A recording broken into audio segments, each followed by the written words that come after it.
Welcome tonight, everybody, to the Bulldogs live stream. I'm Tung Fu, otherwise known as Mitchell Vaness. And I'm Quarius, also known as Matthew.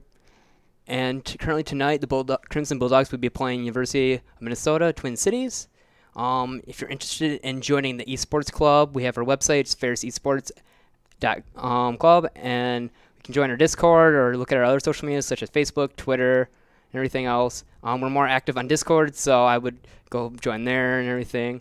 Otherwise, we have weekly meetings at the university building at room 209 at 11 a.m. on Thursdays.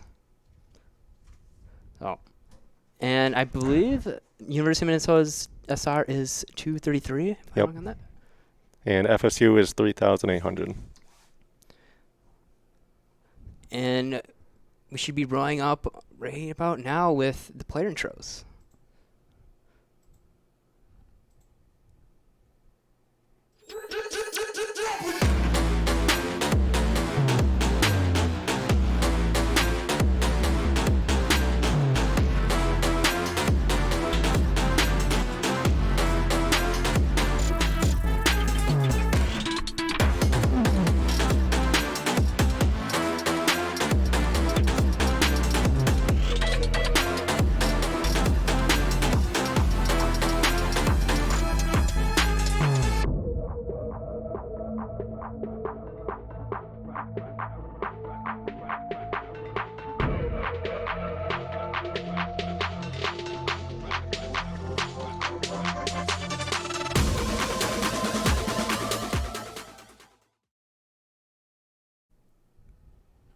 Welcome back, everyone, to from the player lineup and everything. We are currently waiting the start of the Tespa game. And do you know what Tespa is? Because let's introduce it to the crowd. So Tespa is a collegiate esports organization that works with Blizzard, working with Hearthstone, Overwatch, and I believe WoW. Maybe I might be wrong on that. But currently we're in the preseason right now. We play, I think, a total up to 15 games, maybe a little less here and there, and everything. And then once the preseason's done, which is the whole fall semester, we start up the regular season and the spring semester, and we play for a scholarship and everything. I believe it's just like $10,000. Somewhere around there, yep. So it's very interesting. We're hoping that Bulldogs tonight can pull through and go 3-0 tonight. Yep. That's always the hope, isn't it? Yes. From what it looks like it'll be maybe a close match. It looks like that their second match tonight is going to be a really close game. Might be a little contender here and there with against Ohio State. So it's also nice to see that we're going up against some Midwest teams and everything currently, like Minnesota, and then like I said, the next game's going to be against Ohio State, which is really nice. So, what are your thoughts on the Crimson Bulldogs? They seem really strong so far. So hopefully they can keep up with that throughout the game. I think some of the strong points are going to be their tank line today. That would be one thing to watch for sure. See how Ricochet and how Adam does today. One other person to watch is their captain is Milk. See how he does on support and everything. So it might possibly look like that Ricochet actually might not be playing and Master Knight might be playing their sub and everything. So that'd be exciting to see. It's always exciting to have a sub plan and everything. See some different action. Yeah. Yep. So see different play styles between different play styles, different synergies between the tank players and the rest of the team. Because one person can definitely mix up how a team can play. One player can be very passive, like one of the tanks can, and they can make the whole team very passive. Or one player can be really aggressive, and everybody can just be aggressive with them and everything. So, for example, like the current meta is kind of more passive right now. The current meta involves Sigma, Orisa, and with the mix of Reaper, Mei, and Bastion every once in a while with the Pharah, different types of DPS. The healers are mainly Moira and Lucio, but every once in a while you throw in a Mercy in there with the Pharah. Currently that's on because of the 2-2 roll lock. It was implemented recently by Blizzard to get rid of goats, or they get goats, which was a three tank meta. There's different variations of it, and it was like 3 tanks, 3 healers, and it wasn't very exciting to watch in my opinion, especially in Overwatch League or in Tespa. Yeah, it was kind of repetitive over and over, the same things. and I know for a fact that a few of the Crimson players weren't very fond of that meta, and so they tried going around that and playing their own styles, kind of like Junkrat, Hanzo, along with like Ryan and Zarya for like the DPS and tanks, and then throwing in like Lucio or possibly Ana for the healers, maybe throwing different healers here and there, throwing a curveball to other teams, see how it would go. So one player to also look out for tonight, I believe, would be Telos. Telos has been with us for a little bit. He played last year in Crimson, and it was fun to watch him pop off as a little bit as a DPS, and eventually playing support as well. His main role is support, but he can be thrown in there in the DPS position if needed, if they aren't working out. So tonight's match should be starting around 8, so pretty shortly, if the team shows up. About another 2 or 3 minutes here. Yeah. So if the enemy team has till 20 minutes after 8 to show up and everything. Otherwise, if the other match, if the other team doesn't show up for the match, it's considered a forfeit, and that means the Crimson would win. If you're new to the stream, I would recommend checking out our other VODs. We recently had a League of Legends live stream that happened just 2 days ago, I believe, and I know that went very well. I watched a little bit of it, and I'm not a huge League fan, but I was kind of vested into it and everything. I know Rainbow Six is looking to be streamed pretty soon, or if not, has been streamed already. I'm looking to stream Rocket League whenever that starts up again, so that'll be very exciting because I love watching Rocket League. I might not be the greatest caster for that, but I think it's very exciting to watch. I relate it solely to like soccer and everything, since it's basically like soccer but with cars. So some other games that we're hoping to get started is maybe CS:GO and Call of Duty. If there's enough support for that, if you're interested, stop by our Discord and everything and let somebody know about that. We're also looking to start up a Fortnite team, I believe, as well, for all you Fortnite players out there. I know you're out there in the chat someplace. So hopefully we can get that started. We're always looking to add more teams and everything, even if it garners enough interest from other people and everything.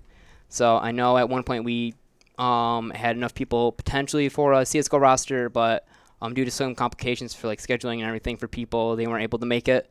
So same thing for like Hearthstone. We had a team last year for Hearthstone. If you're interested in Hearthstone, stop by the Discord server and everything. So what games are you looking forward to being streamed this year? Definitely some Siege and of course Overwatch, as always. CS:GO would definitely be a bit of a change compared to what I'm used to watching. So interesting to see. I think it'd be very interesting to see CS:GO on this because I know CS:GO is one of the most popular esports out there along with League. So it'd be interesting to see what people go back and forth and everything. Why don't you tell me a little bit about yourself? What type of esports are you into, or what type of games? I'm usually into the first-person shooter games, along with some Rocket League in there, of course. I love watching like Overwatch League and all that. It's interesting to see teams from different places all around the world and stuff like that. Yeah. So. What's your degree currently and everything? Right now it's for architecture and sustainability, and then after that I'm probably just gonna go right to architecture. So. Nice. Have you done internship at all yet? No, not yet. Hear that, guys? Just looking.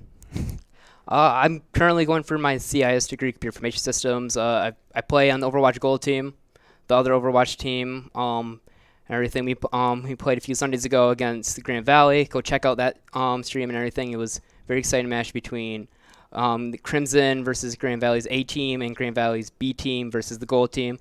We might not have done the best but for the Gold team, but I think I was very proud of where we were, and I think we have a lot to improve on, but we have a bright future ahead of us. And hopefully we can get some games going on for Gold and everything streamed. So remember, don't forget to check out our social medias, and don't forget to check out our esports website at ferrisesports.club. Our Twitter handle, I believe, is at Ferris Esports on Twitter. Yep. And I believe it's Ferris Esports on Facebook as well. Yeah, pretty much exact same across the board. So. Yeah. Don't forget to join our Discord server. Our Discord server is mainly where we do a lot of planning. It's where we communicate a whole lot and everything. That's where you can contact our president, if you want to start a game, or if you just want to play just casually with a few other people in like League, Rocket League, or CS:GO, R6, Rainbow Six, or even Call of Duty. I know the latest Call of Duty games could be coming out recently, so a lot more people are going to be playing that pretty soon. So hopefully we can see some action with that. So hopefully we'll get started pretty soon. Looks like some players are just rolling up from Minnesota and everything. So it seems like they have 4 players in the lobby right now. So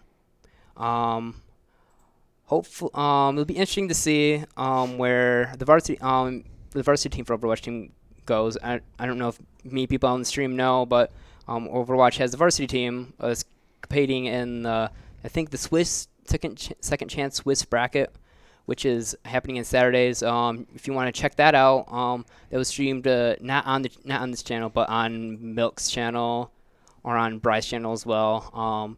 We're hoping to get in that exclusive league so we can play for some scholarships and everything, and hopefully be a part of the first official season of Overwatch Varsity that's under Tespa and everything. So it's also very exciting to see that esports in general is actually getting a varsity sport and everything.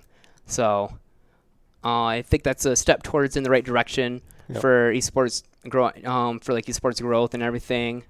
So it's interesting how the times are changing nowadays. So. Yeah. I think currently, I believe it was at one point being talked that Rocket League was going to be put in the Olympics at one point. So I know when the Tokyo Olympics are happening, I think it's 2020 Tokyo Olympics. Intel, a big computer processor company, is looking to host something like the Olympics, like a little tournament that has I believe Rocket League and I want to say League of Legends, but I might be wrong on that. So don't quote me on that last game, but I think it's for like a $500,000 cash prize and everything. Ooh. For that, like for the winner and everything. I don't know the overall prize pool, but some of these esports tournaments can get pretty big. I know Dota just had their a couple months back had the biggest esports prize pool winnings and everything. So I think it was over 2 million, I believe, or something like that. Yeah, that sounds about right. So it was bigger than the Fortnite one that which was the original record holder and everything. And the fun fact about the Dota one, it's all I think fans contribute donations to that for that prize pool. So I think that's a great way for to get the fans invested in the sport and to interact with the teams and support their teams the best way possible, because your money that you donate as a fan is going to that prize pool winning, and I believe the money was split between the top 5 teams and everything in there. So looks like we are having looks like we're gonna have people lining up for and everything from Minnesota. So hopefully we can get started pretty soon. So.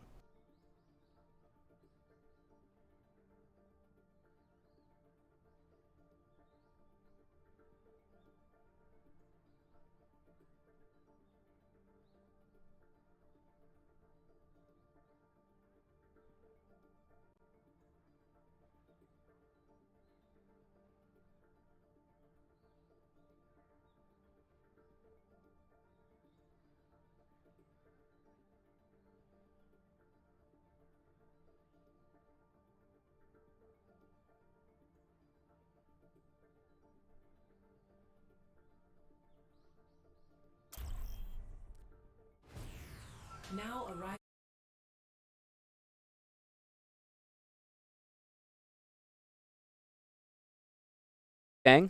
So it'll be nice to see. Hopefully we will see Lucio and McCree and some other players. Yep. So, what characters do you want to see tonight for the Bulldogs play? Well, based on what Lijiang map, it would be probably Lucio, of course, and Far if possible.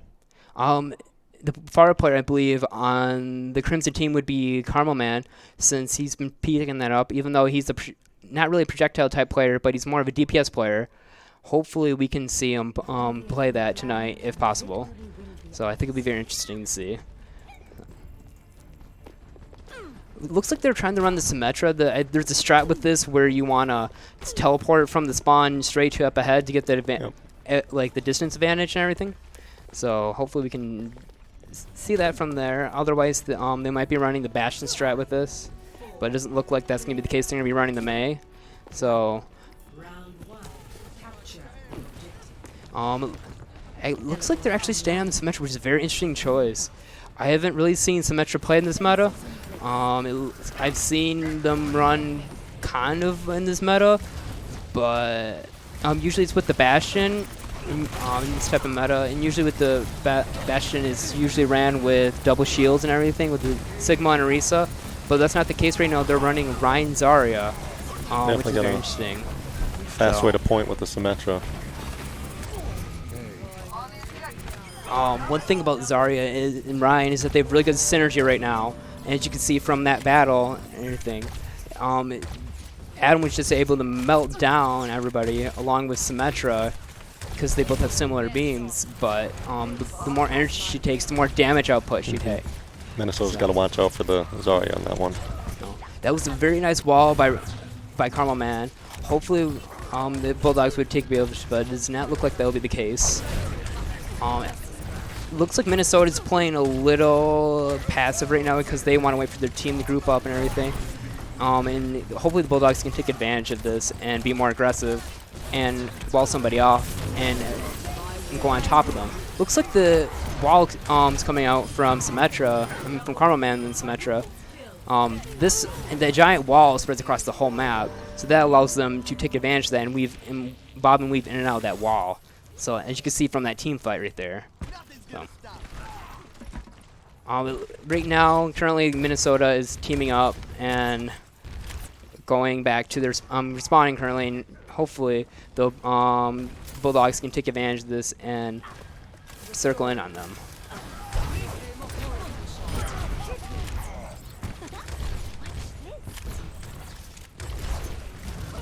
It looks like here out comes the grab from Adam on Zarya, and here comes Carmel Man in with the.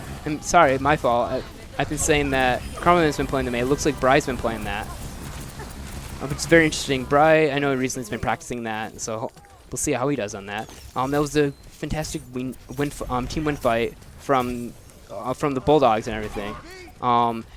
It was very strategic of Bry to go in as Mei and to freeze them, freeze the enemies that were in this grab, because that makes them immobile, and Mei's able to freeze multiple opponents, which is nice to see. Looks like Bry's looking to. Out comes the ult from Bry. Hopefully they can. The Bulldogs take advantage of this and everything and win the team fight. It looks like they will win this team fight this time around. Sounded like a Reinhardt ult went off on there too. Yeah. The Bulldogs win this round, which is great to see. One thing I would like to see from Bulldogs is maybe be a bit more aggressive and take control and take advantage of that, and then use the Mei wall a bit more to block somebody off. Because it looked like they were attempting a few times, but not as much as they should. Yep. So, interesting. It looks like they're going to be running a little dive meta, which is back in the day. Dive was the dominant meta for about a little over a year, I think a year and a half potentially. So dive meta was Genji, Tracer, Winston and D.Va, and along with Mercy and Zen, or sometimes even Ana would be thrown in there. Yep. Back when Mercy was dominant in the meta, people called it the Moth meta sometimes because of how much she was played. So we'll see how Bry does in the Genji, because I have not seen him pull out his Genji before, and it'll be interesting to see how they do against the Doomfist, because Doomfist has also been prevalent in this meta, which I forgot to mention earlier. Doomfist is actually able to one-punch people and everything, just like, which is a very OP ability. So it'll be interesting to see how the Bulldogs counter this. If paired correctly with his other abilities too, he can pretty much wipe out an entire team by himself. You make a good point right there. One thing is for the good combo is currently the resupply with the Doomfist slam and everything. So I'm happy to see that that the Bulldogs have pulled out the Widow. Widow is just a really good sniper, and And she's not the greatest on this map, but if played right, she can be a dominant force against the opposing team. Yep, get some picks off on their healers. And Currently, the Bulldogs are able to see through the walls right now due to Widow's ability, but since Karma Man just died, it looks like that ability has been canceled. short-lived. So let's see here what Masonite can do on the Winston. Oh, he's getting it. That was a good save Ooh. by Minnesota's Sigma to stay alive and everything. Great use of his ult. Yeah, and he got the kill on them too. But it does look like the Bulldogs are able to take the point with just the Ana and Zen on point, with the other Bugs coming back in. So, which is very interesting because it looked like that Minnesota Twin Cities had the advantage during that team fight. So we'll see how Minnesota responds to how the Bulldogs are playing right now. As So- Ferris can pick them off one by one, it's pretty easy to break down Twin Cities Yeah. like they just did. And you don't see dive ran that much nowadays too, so I would love to see how Minnesota treats this and everything. So it looks like they're trying to respond with a half dive, half not dive type of like combination, which is which the Bulldogs are capitalizing on right now. So which is a huge downfall for Minnesota right now. So, but it does look like Minnesota is able to win the team fight right there currently. So It was interesting. Minnesota's Doomfist ulted but didn't go for anyone. Rather, he went for point to try and distract people. Yeah, that's what you can do as Doomfist. Some people use that as a tactical advantage to get to point, or to get or use it to disengage from a team fight, so that way they can get health from the healers or something. So that because it's always vital to have your numbers in a team fight and everything. So I guess we see Adam pulling out the Hammond and everything. Usually Hammond's you haven't really seen a Hammond type dive meta, because Hammond was introduced in the game once dive was out of the meta and when Ghost was still going on. But Hammond can be a great substitute for Winston and everything. I see we have Karma Man pulling out the Pharah, which I would love to see. Maybe we'll see a Mercy pulled out along with this and everything. So right now we see Adam currently going around behind the enemy team, hoping to get a good boop or looking to push somebody into the Bulldogs, and the Bulldogs can hopefully capitalize on that. Oh, it looks like the Sigma caught a few people in that grab, but it looks like nobody's going to be able to follow up on that from the Minnesota Twin Cities. So it looks like Minnesota's also breaking out the Junkrat and hopefully looking to do more damage. Junkrat's one more of the damage type characters where you can pump out more damage and everything, but I don't think that's the right call against this, especially against a dive. You think you want to bring out the Reaper in this type of situation. Especially get rid of they're both two of their tanks. Yeah. Focus the Winston with the Reaper. Because Reaper is a counter to Winston and everything, and Reaper would be a good counter to the actually to the Hammond as well. So because he's able to pump out so much damage. But it looks like Minnesota's not going for that. It looks like the Bear's coming out from the Bulldogs and trying to keep everybody alive. But here comes the blade from Bry. Looks to see if he can get out of there to avoid the. That David ult kind of stopped him there, didn't it? Yeah, it looks like Bry's not able to get away from that bomb, but it looks like the Bulldogs will be able to win this team fight, and thus cap the point and bring them to 1-0 for maps. So I think it was I think the one thing to point out is I think Minnesota changed their lineup a bit too late sometimes and everything. For example, like they brought out the ball, but usually you bring out the ball in desperation to get to the point quicker, so that way you can contest and everything. So that way your team's able to make it back in time and everything. Minnesota definitely seemed to be stronger the second half of the match as well. Yes. Getting the point first and capping it. Yeah, definitely. I can agree on that.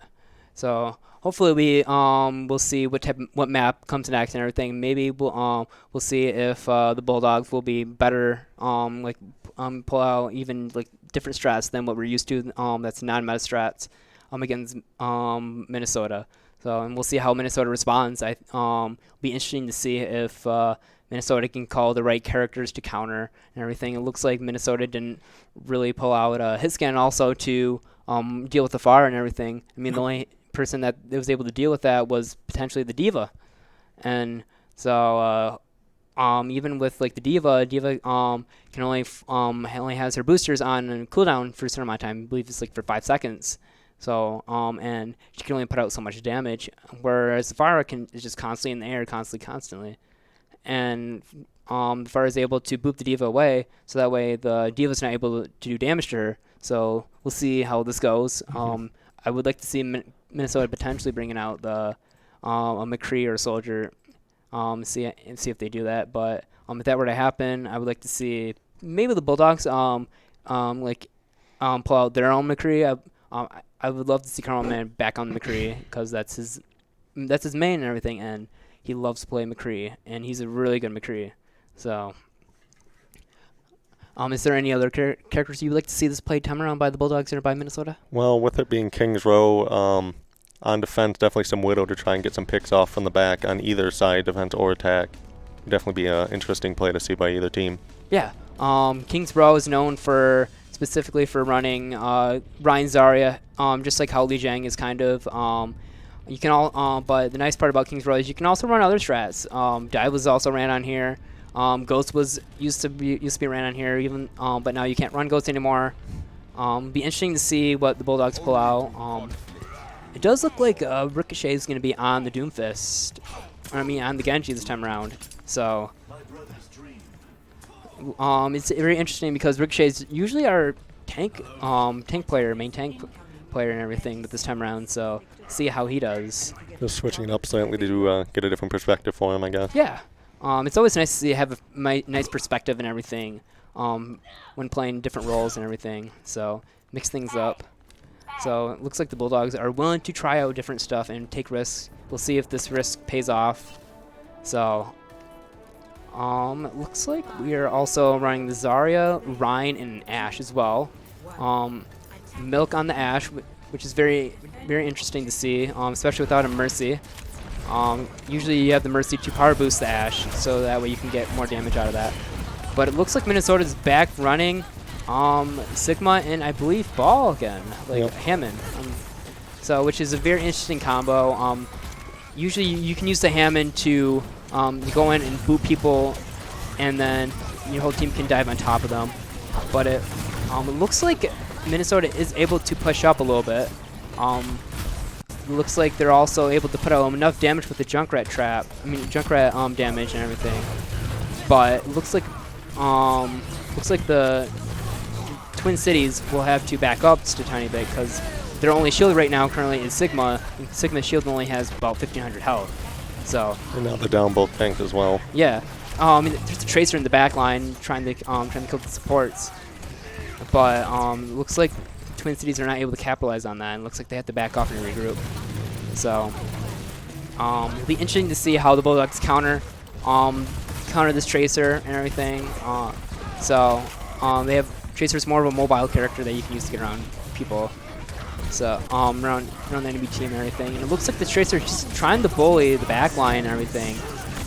So see how. Oh, looks like we have Bry on the Rhine now too. So see how. It looks like Twin Cities are not getting any value out of the Tracer, and it looks like Bulldogs are getting value out of their Genji pick and everything along with the Ashe. But it seems like to me that the Genji's doing more work than the Ashe.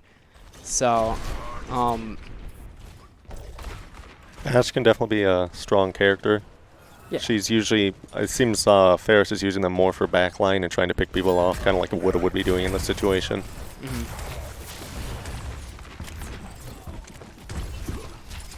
Let's see where Minnesota goes.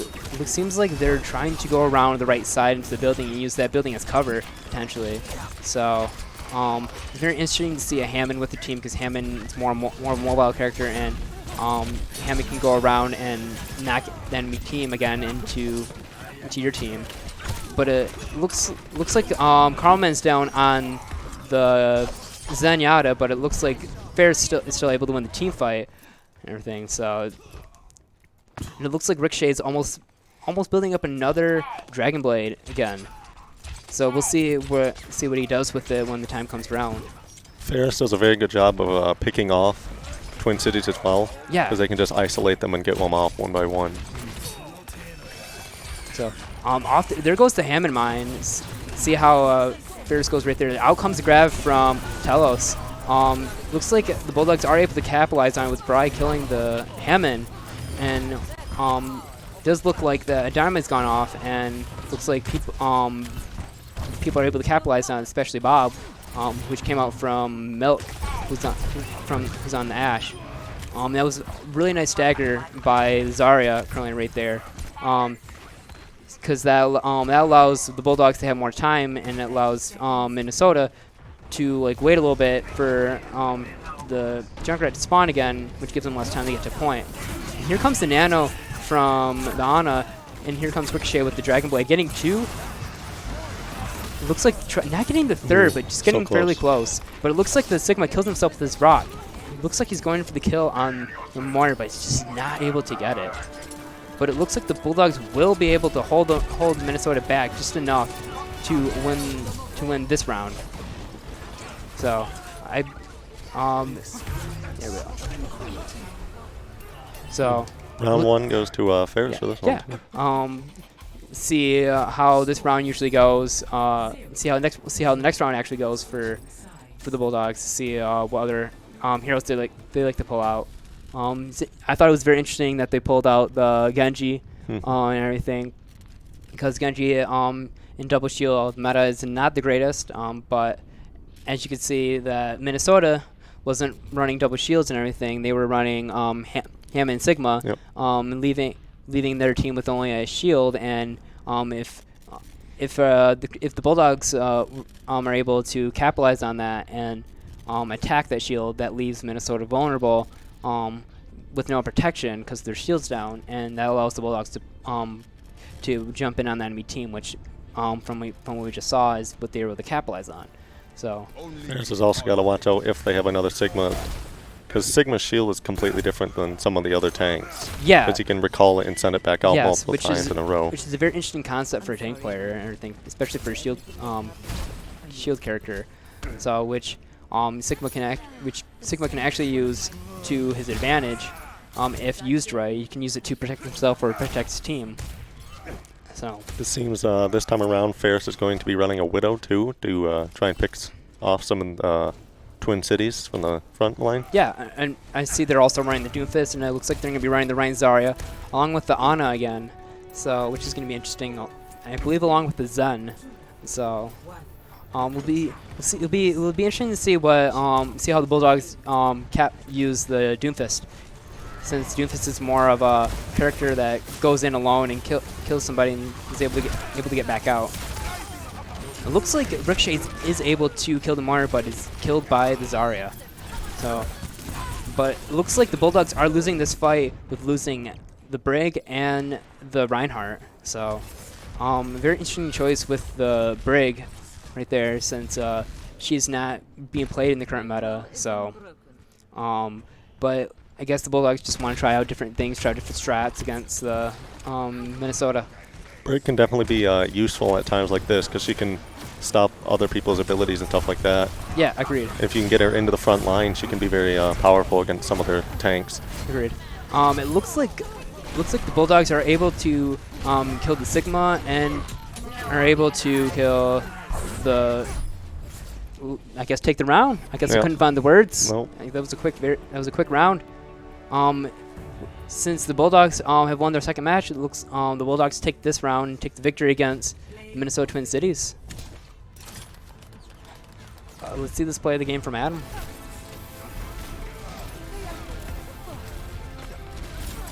Very interesting choice to stun the Ashe instead of the Lucio. It seemed to work out either way. So, but it looks like the Widow was doing majority of the work in that play of the game. Getting a few pickoffs. Yeah, a few heads clicked here and there. So it was very nice to see different comp strats run out and everything. But we'll see if that continues into the next game against Ohio State. I think the Bulldogs will we'll go back to normal roles against Ohio State since Ohio State has a higher SR than Minnesota and everything. So looks like the Bulldogs would be taking that a little bit more seriously. But I guess looks like they're going to be playing a third map against Minnesota. So potentially. So be interesting to see what third map they choose. I believe they have to choose an escort map next. I might be wrong on that. So hopefully, I believe the map choices are Dorado. I'm trying to refresh myself on this, but Yeah, I'm at a loss too. potentially Rialto, which is usually not everybody's favorite choice. Yeah, Rialto's definitely not a So same with fan Dorado. favorite. So looks like there won't be a third match. So it looks like we'll be heading to break. We'll be back in with the next match in about 5-10 minutes.